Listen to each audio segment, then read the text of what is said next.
la méditation de ce jour, je me suis appuyé sur le livre de Michée, le prophète Michée.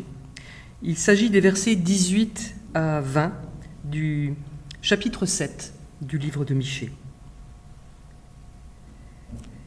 Quel Dieu est semblable à toi, qui pardonne l'iniquité, qui oublie les péchés du reste de ton héritage. Il ne garde pas sa colère à toujours. Il aura encore compassion de nous. Il mettra sous ses pieds nos iniquités. Tu jetteras au fond de la mer tous leurs péchés.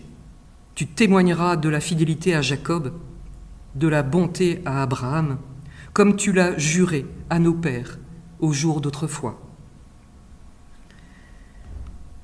Alors c'est court, mais c'est un extrait qui a sa logique.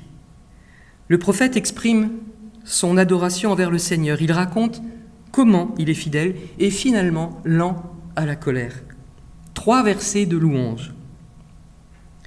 Je vous ai déjà expliqué qu'un passage biblique ne doit pas être lu tout seul, comme une citation sortie, triturée, hors de son contexte.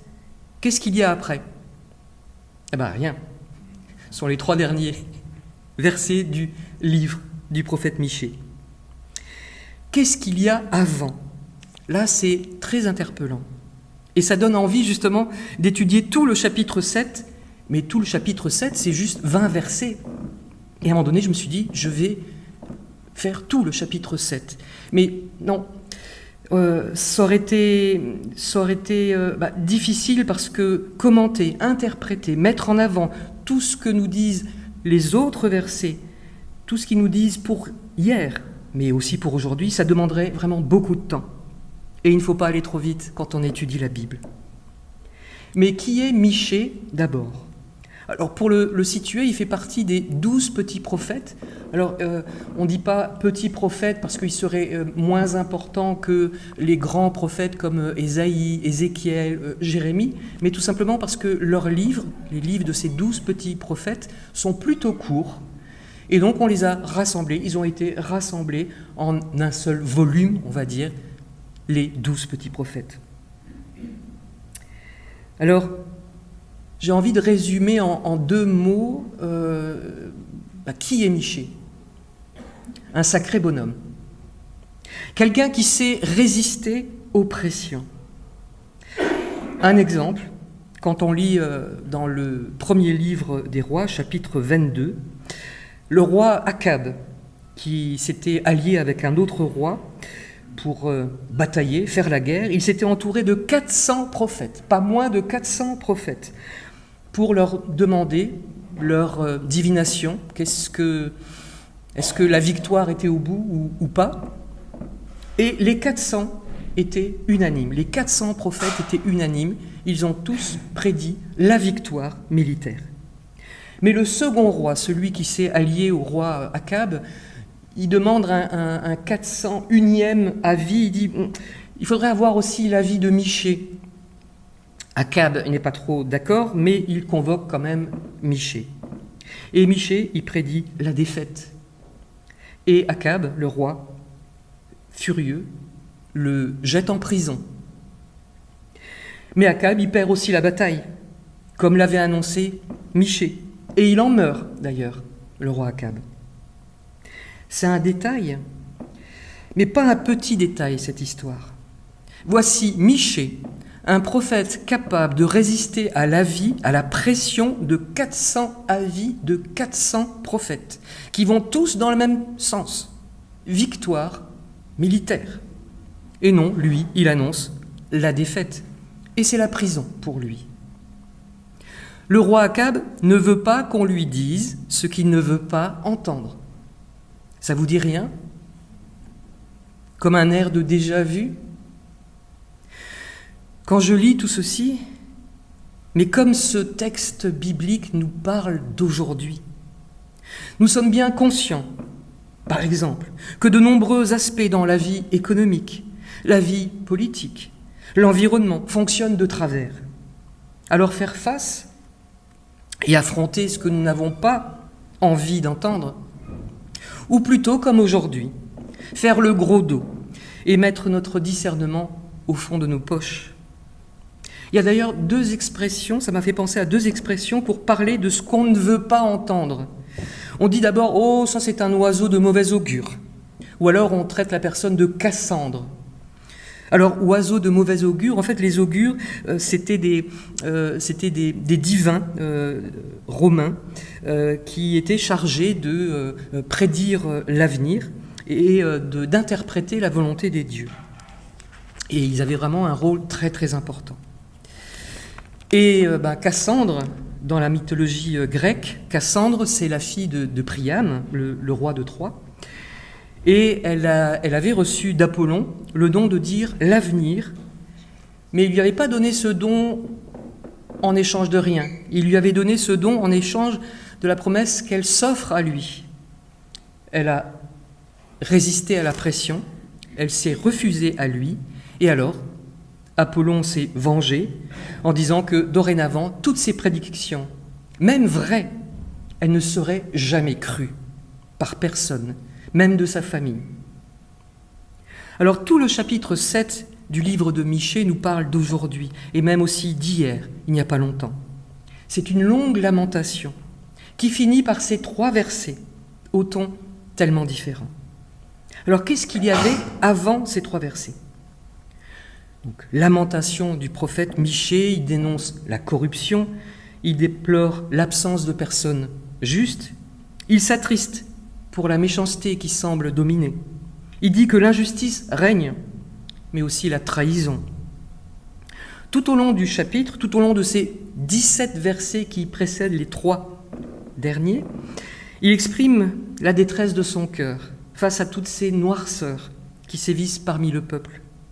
Et il parle aussi en son nom, il dit sa propre détresse. Et alors ça passe par un verset qui exprime quelque chose de très étrange. « Hélas, malheur à moi », c'est le premier verset, « parce que je ressemble à celui qui viendrait chercher des fruits en plein été, à celui qui grappille après les vendangeurs. Mais il n'y a pas une grappe que l'on pourrait manger, et pas une figue nouvelle dont j'ai si grande envie.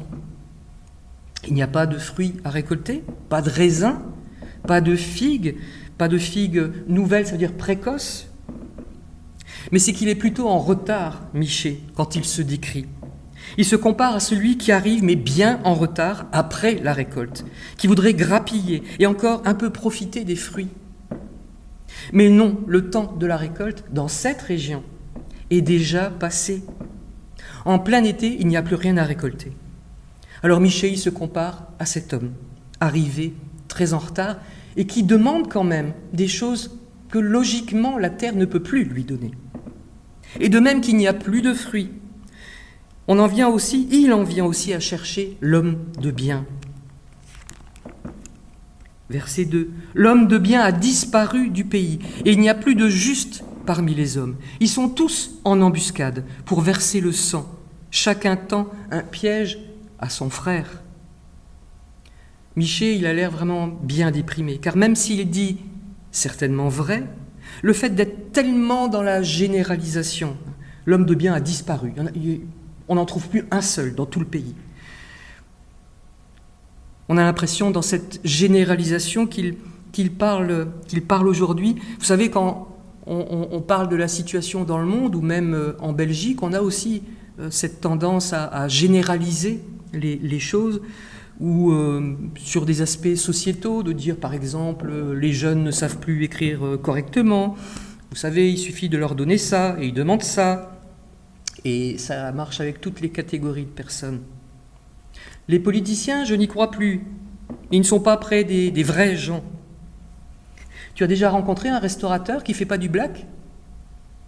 Ils font tous ça. Et puis parfois sur Facebook, qui est quand même un vaste terrain de jeu où ça bataille comme dans une cour de récré, sauf que ça fait beaucoup plus de dégâts que dans une cour de récré. On va dire, par exemple, les religions, non, elles sont responsables de plein de guerres. Regarde en ce moment. Alors le ton du livre, du chapitre 7 de Michée, est empreint de contrastes. Corruption, tromperie, injustice. Et la tromperie, elle vient même à l'intérieur de la famille et des proches. Ne crois pas un ami, ne te fie pas à un intime. Devant celle qui repose sur ta poitrine, garde bien d'ouvrir la bouche. Car le fils méprise le père, la fille se soulève contre sa mère, la belle-fille contre sa belle-mère. Chacun a pour ennemi les membres de sa famille. Ça va loin parce que plus aucune confiance n'est possible. L'ordre naturel est renversé.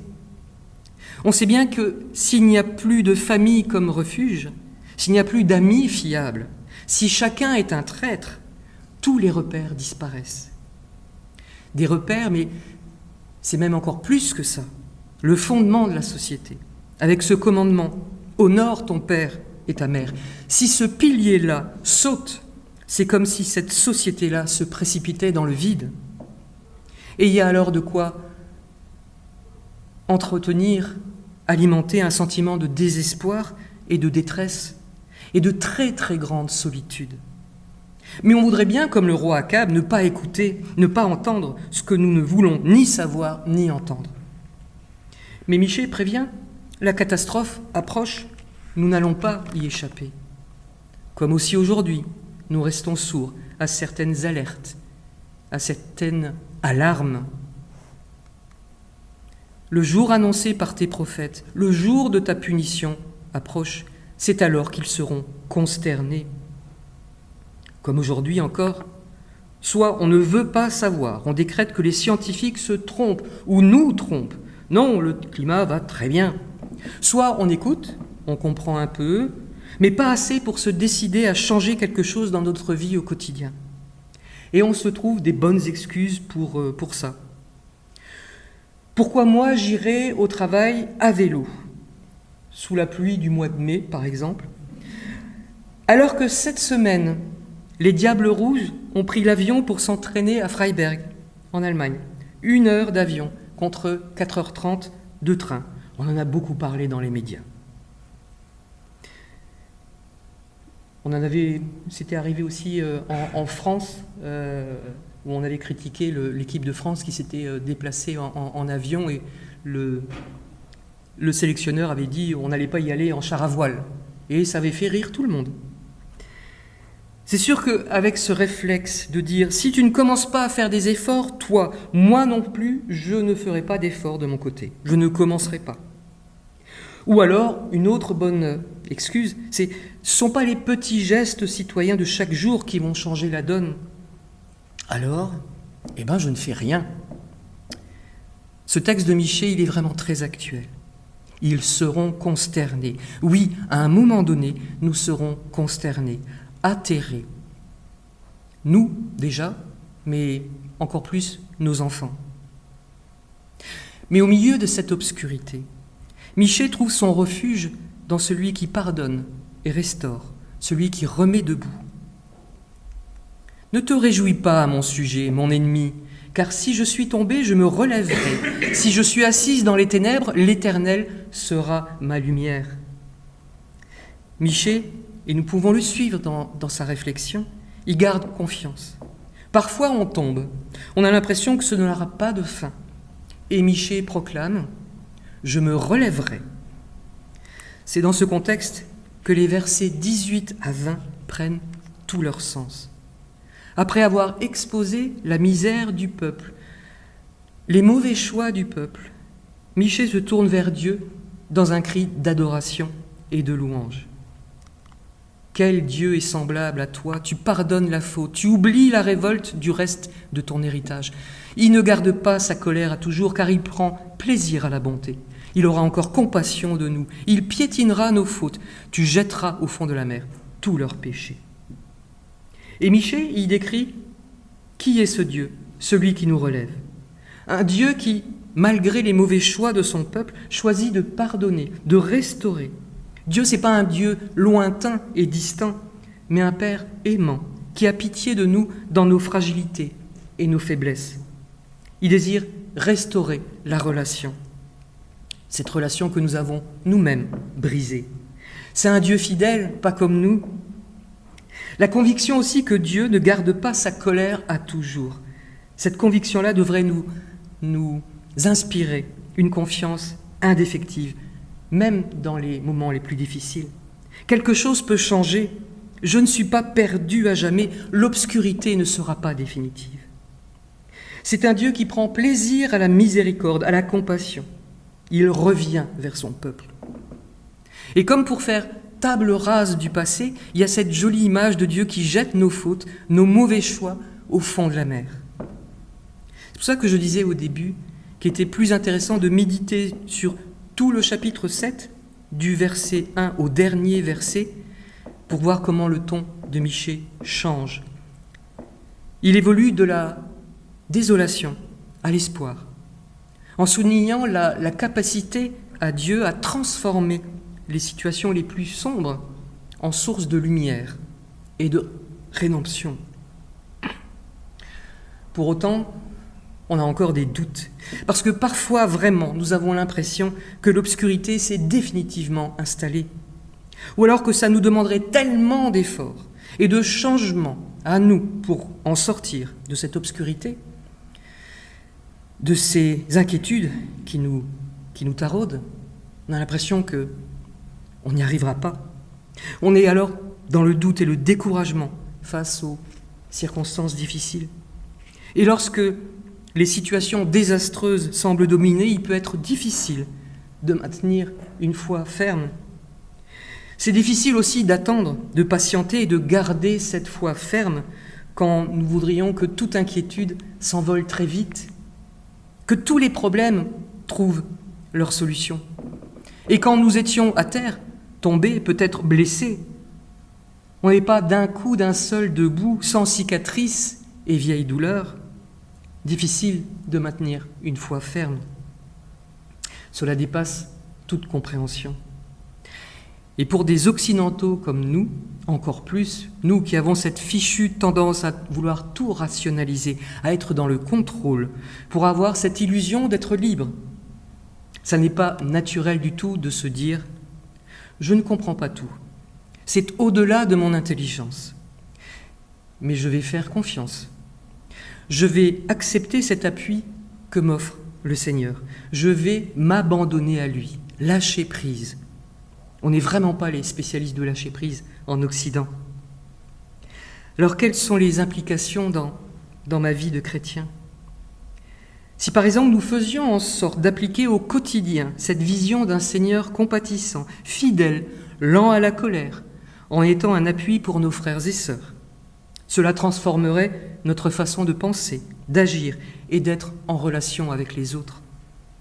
Ne plus être tenté de juger sévèrement les autres ou de nourrir du ressentiment, comme une manière de refléter la compassion de Dieu.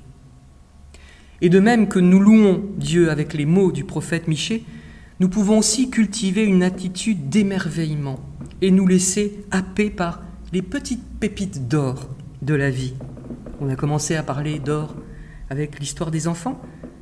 Là, on peut imaginer, on peut louer pour les petites pépites d'or de nos vies, un peu comme l'orpailleur au bord de la rivière ou sur une plage, qui patiemment remplit sa bâtée. J'ai appris le mot bâtée, c'est cette espèce de chapeau en forme de récipient en forme de chapeau chinois pour séparer les alluvions, la boue, le gravier, et recommencer encore pour trouver des paillettes d'or ou la minuscule pépite. Cela passe aussi par cette nécessaire humilité. Accepter de ne pas pouvoir agir sur le monde extérieur, mais apprendre à changer notre monde intérieur. Renversement de perspective. Nous ne pouvons pas changer le monde, mais nous devons changer notre monde intérieur pour révéler la pépite d'or. Amen.